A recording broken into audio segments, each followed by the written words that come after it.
तरवा वदाए बीमारियां में बीमारी वे तरवा वदाए रोवा रोज जलशा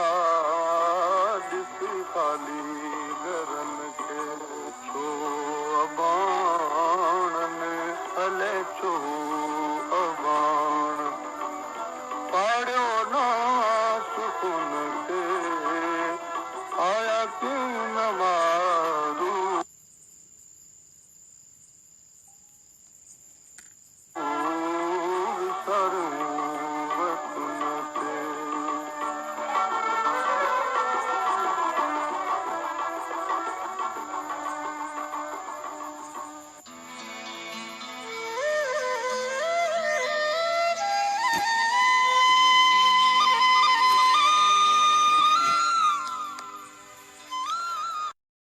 कोरोना एक खतरनाक वबाई बीमारी है।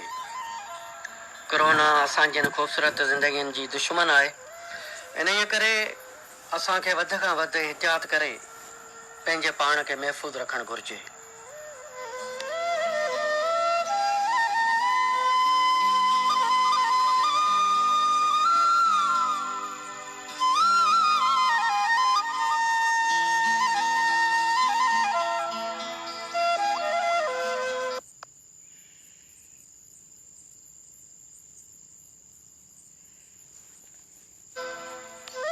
उजड़े दिल जो हाल उन दिल खे ही ख़बर हूंदी आहे।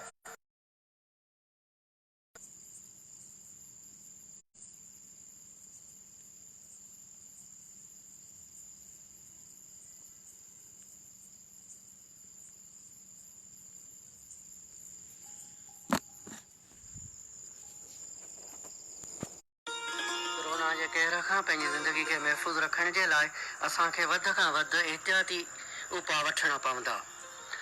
नियाई खां नी सिख मुंहिंजा सुपरी सड़े सारो ॾींहुं ॿाहिरि बाफ़ न निकिरे।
सैयद जो आवाज़ हो ऐं साहिब दिनेश शाह जी शाइरी हुई। साथियो ही ॿोल मशहूरु ॿोल आहिनि ऐं हिननि ॿोलनि खे मोहम्मद यूसुफ पंहिंजे आवाज़ जो रूप ॾिनो आहे ऐं आवता परवीन बि हिननि ख़ूबसूरत ॿोलनि खे पंहिंजे आवाज़ जे ज़रिए पंहिंजी आवाम ताईं पहुचायो आहे। पर ताहिरा सैयद तमामु घटि सिंधी नगमा जेके ॻाया आहिनि उन्हनि मंझां संदन इहे हिकिड़ी यादगार रिकॉर्डिंग हुई ऐं हिकिड़ो अरफानो कलाम हो जेको अॼोके ॾींहं जे हवाले सां असां पंहिंजे समातनि जनाऊं कयो।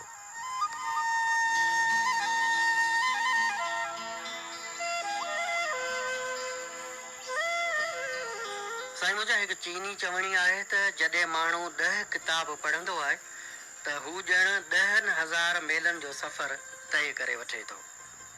यानी सफ़र करण सां मुशाहिदो थिए थो जेको ॼाण जो कारण बणिजे थो ऐं 10,000 मेलनि जे सफ़र दौरान जेका मालूमात मुहैया थींदी उहा 10 किताबनि जे पढ़ण सां हासिल करे सघिजे थी। ऐं साथियो इहा आहे किताबनि जी अहमियत।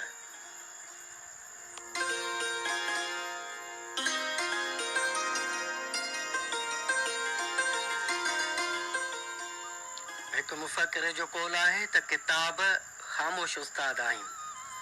बिल्कुलु साथियो, किताब असांजा अहिड़ा उस्ताद आहिनि जेके वॾी रहनुमाई कनि था। किताब असांजा उहे बहितरीन दोस्त आहिनि जॾहिं सभु छॾे किताब असांजो सहारो बणिजंदा आहिनि।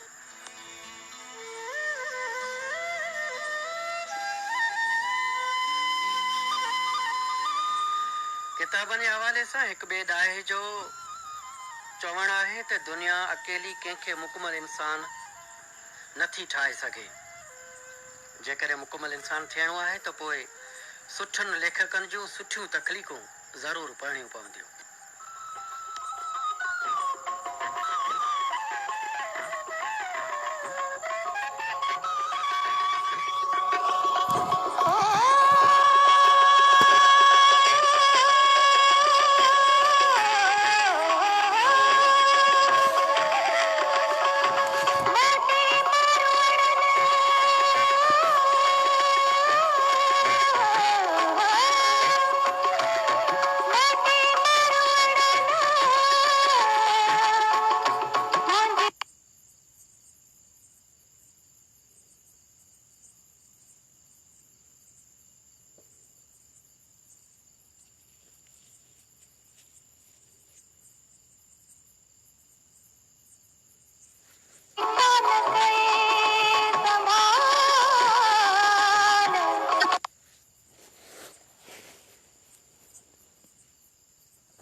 साईं तालबुल मौला जे ॿोलनि जे लाइ ही आवाज़ हो रोना लैला जो। अव्हांखे ॿुधायूं त हीउ प्रोग्राम आहे तारनि भरी राति। तारनि भरी राति पेश कयो वेंदो आहे रेडियो पाकिस्तान हैदराबाद जे स्टूडियो नंबर 1 मंझां, जॾहिं तव्हां हिक ई वक़्तु हिन प्रोग्राम खे रेडियो पाकिस्तान कराची, ख़ैरपुर, लाड़काणे, मिठी ऐं FM 101 हैदराबाद तां पिणु ॿुधी सघंदा आहियो।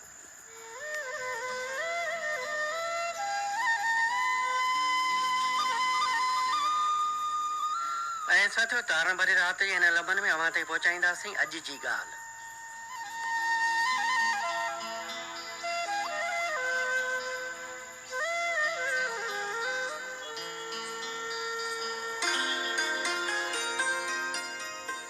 काल्ह सॼी दुनिया में सयाहत जो आलमी ॾींहुं मल्हायो वियो। हिन ॾींहुं मल्हाइण जो मक़सदु सयाहत जे शोबे खे हथी वठाइण सां गॾु तफ़रीह जी जॻहियुनि खे वधाइण, तफ़रीह कंदड़नि जी ज़रूरतुनि जो ख़्यालु रखणु ऐं तफ़रीह वारनि जायुनि खे हर वक़्तु मुकमल रखण जो शऊर उजागर करणु हूंदो आहे।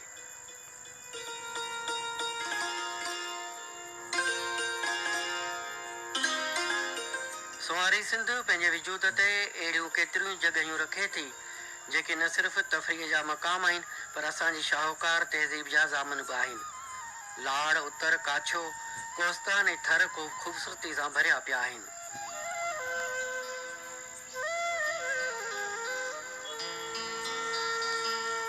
तफ़रीह सां जिते माण्हू लुत्फ़ अंदोज़ थिए थो, विंदरी वठे थो, अखियुनि में सूंहं जा रंग उते थो, उते कुदरती ऐं ग़ैर कुदरती ख़ज़ाननि जे बारे में ॼाण पिणु हासिलु करे थो।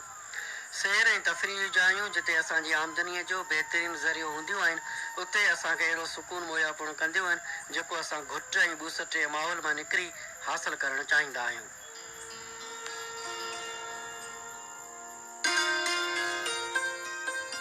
तफ़रीह जा मर्कज़ नंढा बि हूंदा आहिनि त वॾा बि हूंदा आहिनि। तफ़रीह जूं जायूं सरकारी बि हूंदियूं आहिनि त ग़ैर सरकारी बि हूंदियूं आहिनि। उन्हनि जी मालिकी भली कंहिंजी बि हुजे, पर असांखे बि उन्हनि सां ओतिरो ई प्यारु हुजणु घुरिजे जेतिरो असां पंहिंजे पाण सां कयूं था। छो त कंहिं बि शइ जी ख़ूबसूरती बरक़रार रखण में असांखे पंहिंजे हिसे जो किरदारु अदा ज़रूरु करणु घुरिजे।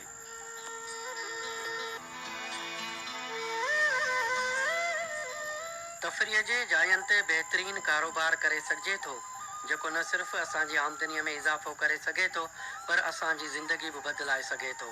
छो त जिते माण्हू घणा अचनि था उते ई कारोबार ॼमी सघे थो ऐं फ़ाइदो ॾेई सघे थो। ज़रूरत इन ॻाल्हि जी आहे त पोच रखंदे असां तफ़रीह जा मक़ाम ठाहियूं, पर जेकॾहिं असां वस नथा रखूं त पोइ कारोबार करे ख़ुदि ऐं घर खे फ़ाइदो पहुचाए सघूं था। अचो त इहा ॻाल्हि यादि रखूं त सिहतमंद ज़हननि जी पैदावार जे लाइ असांखे सिहतमंद मुआशिरो ई पैदा करणो पवंदो। उलझियल ऐं परेशान ज़हननि जे लाइ असांखे सयाहत जे शोबे ते वधीक ध्यानु ॾियणो पवंदो जेको वक़्त जी अहम ज़रूरत आहे।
सिद्दीकी जी आवाज़ में दुख भरियो लोकगीत हो। सचो दुख वारी शाइरी जी हिकिड़ी पंहिंजी अहमियत रही आहे ऐं ख़ासि तौर ते जेके असांजा लोकगीत आहिनि उहे ॾुखनि सां भरिया पिया आहिनि ऐं उन में ॾुखनि जूं ॻाल्हियूं हूंदियूं आहिनि ऐं ॾुखनि जूं कहाणियूं हूंदियूं आहिनि ऐं अक्सर करे अॻे माउ जेके पंहिंजे ॿारनि खे लोलियूं पिणु ॾींदियूं हुयूं त उन में बि ॾुखनि जी ॻाल्हि हूंदी हुई, उन में अंदर जी ॻाल्हि हूंदी हुई ऐं अंदर जी हिकिड़ी वार्ता हूंदी हुई जेका उहा माउ पंहिंजे ॿार सां बयानु कंदी हुई। कॾहिं कॾहिं ईअं बि थींदो आहे त जेके अंदर जूं ॻाल्हियूं आहिनि उहे चपनि ते अची न सघंदियूं आहिनि ऐं जेके अंदर जूं ॻाल्हियूं चपनि ते अची न सघंदियूं आहिनि उहे अंदर में हिकिड़ो अहिड़ो ईज़ा पैदा कंदियूं आहिनि जेको सही न सघिबो आहे ऐं उहो दर्दु सठो न थींदो आहे ऐं पोइ उहे ॻाल्हियूं कंहिं न कंहिं रूप में चपनि ते आंदियूं वेंदियूं आहिनि।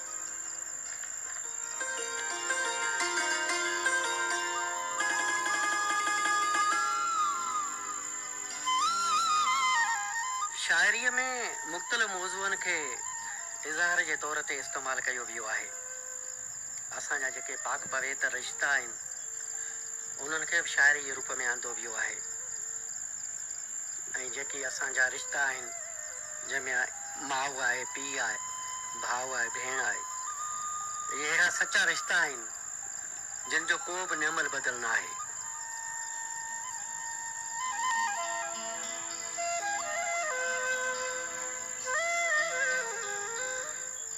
माउ असांजी उहा अज़ीम हस्ती आहे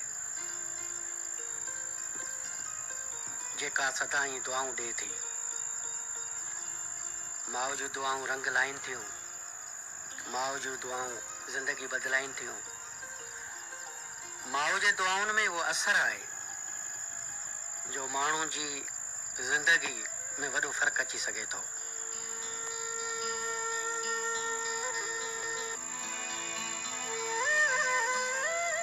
चवनि था माउ जो क़दुरु उन खां पुछियो वञे जंहिंजी माउ हाल हयात न हुजे ऐं माउ जे करे हाल हयात आहे त माण्हू भागवंद आहे, भागनि वारो आहे ऐं पंहिंजी माउ जो वधि खां वधि ॿियनि रिश्तनि सां गॾु ख़्यालु रखणु घुरिजे, उन जे ख़ुशियुनि जो, उन जे ॻाल्हियुनि जो ऐं उन जे ख़्वाबनि जो।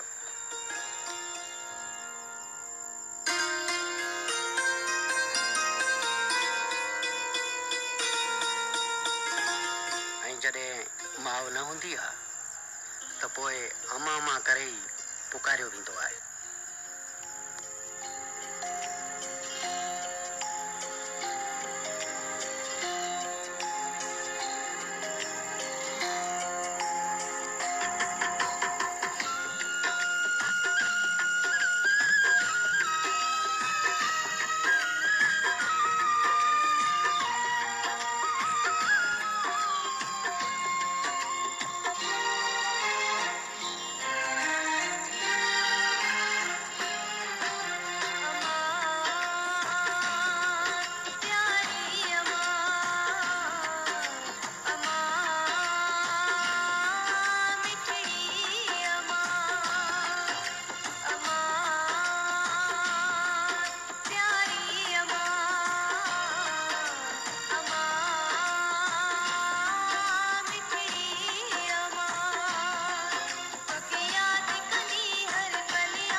प्यारी अम्मा मारवी सिंध जो ख़ूबसूरत आवाज़ हो माओ खे भेटा हुई ऐं साथियो माओ हस्ती आहे जेका हिकु इदारो हूंदी आहे हमेशह ॿार जी तरबियत माओ जी हंज खां शुरू थींदी आहे ऐं हूअं बि चवंदा आहिनि त हर कामयाब मर्द जे पोयां हिकु कामयाब औरत जो हथु हूंदो आहे ऐं उहा जेका कामयाब औरत आहे उन में सभ खां वधीक जेको किरदारु हूंदो आहे उहो माउ जो हूंदो आहे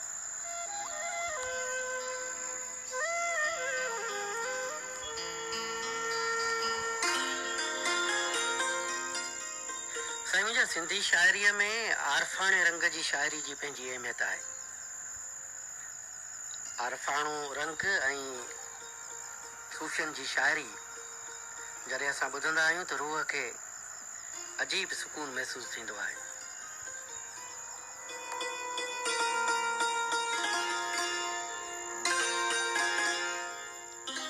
सूफ़ी दरवेशनि जी शाइरीअ में हिकिड़ो पैगाम आहे हिकिड़ो दर्स आहे हिकिड़ो दग ॾसियलु आहे हिकिड़ी वाट ॾसियलु आहे जंहिं ते हली करे असां पंहिंजी ज़िंदगीअ में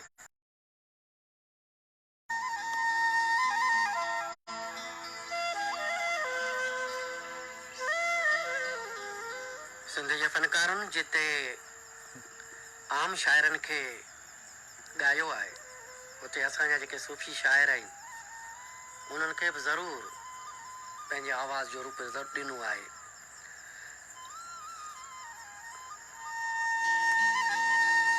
उते सूफ़ी बुज़ुर्गनि जी शाइरीअ खे जॾहिं हुन ॻायो त उते बि हुनजे आवाज़ खे तमामु घणो पसंदि कयो वियो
समय सोरा खाता